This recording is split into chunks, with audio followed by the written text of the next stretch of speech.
Everyone, আজকে সকাল সকাল উঠে গেছি। সকাল থেকে ভিডিওটা স্টার্ট করছি ঘুম থেকে উঠেই।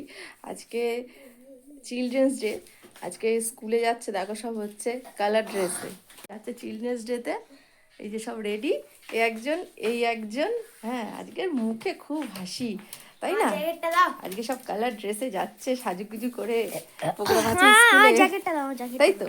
হ্যাঁ, কটায় ছুটি হবে জানো? 11 বাজে। 11 বাজে, আচ্ছা আচ্ছা, ঠিক আছে, চলো। এবার সকালবেলা রান্নাবান্না নিয়ে চলে এসেছি।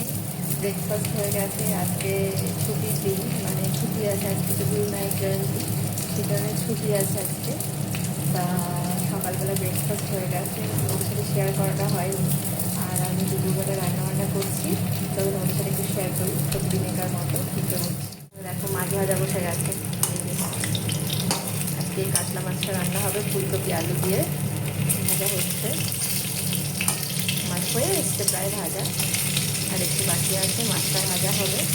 আর সবজি কাটছি, সবজি কাটা হয়নি, ওর সাথে শেয়ার করছি। এই যে এখানে ফুলকপি কাটি দিয়েছি, এই যে ভাজা হচ্ছে। আর এখানে হচ্ছে আলু, এটা হবে মাছের ঝোল। এটা হচ্ছে কাঁকড়া করবো একটু, তাই সব কেটে নিয়েছি, লঙ্কা, টমেটো, আলু, পেঁয়াজ এগুলো কাঁকড়ার ঝাল করবো। আর আদাটা হচ্ছে, আদাটা বাটতে হবে তেলের সাথে। আর এগুলো সব কেটে খেয়ে নিয়েছি। আলুতে দিয়ে দিয়েছি, ভালো করে একটু ভেজে নিয়েছি। রসা করবো মাছটা।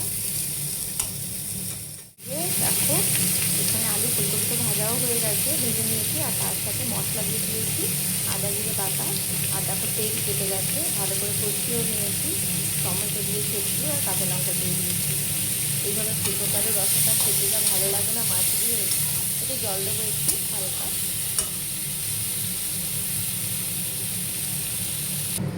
এতে জল দিয়ে দিয়েছি, একটু ফুটেও গেছে। আর মাছগুলো তারপরে আমি দিয়ে দিয়েছি, দিয়ে আর একটু ফুটবে, ঢাকা দেবো। ততক্ষণ ফুটুক, একটু ঢাকা দিয়ে দিই।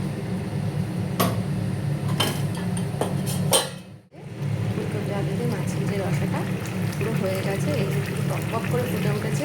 এবার নামিয়ে নেব। আর ওপর দিয়ে একটু গরম মশলা আর একটু ধনেপাতা ছড়িয়ে দিয়েছি। চলো নামিয়ে বসিয়ে দিয়েছি, কাঁকড়াটা ভাজা হচ্ছে। আর তোমাদের সাথে তো শেয়ার করেছি এই যে এইগুলো দিয়ে আপনার ঝালের এখানে মশলাও বাটা রয়েছে। ভাজা হচ্ছে কাঁকড়াটা, ভেজে নিচ্ছি, সব একসাথে ভেজে নিচ্ছি। এরকম করে কাঁকড়ার ঝাল করি, তোমরা এরকম করে করো কিনা বলো, আমি তো এইভাবেই করি। কাঁকড়ার ঝাল খেতে এরকম করে ভালোই হয়। সব ভেজে নিয়েছি, এবার মশলাগুলো দিয়ে দেবো। মশলাটা দিয়ে খুব ভালো করে কষিয়েছি, আর জল ঢেলে কাঁকড়ার ঝাল পুরো রেডি, নামিয়ে নিয়েছি। দেখো কালারটা খুব ভালো এসেছে। আজকে এরকমভাবে কাঁকড়ার ঝালটা রান্না করেছি।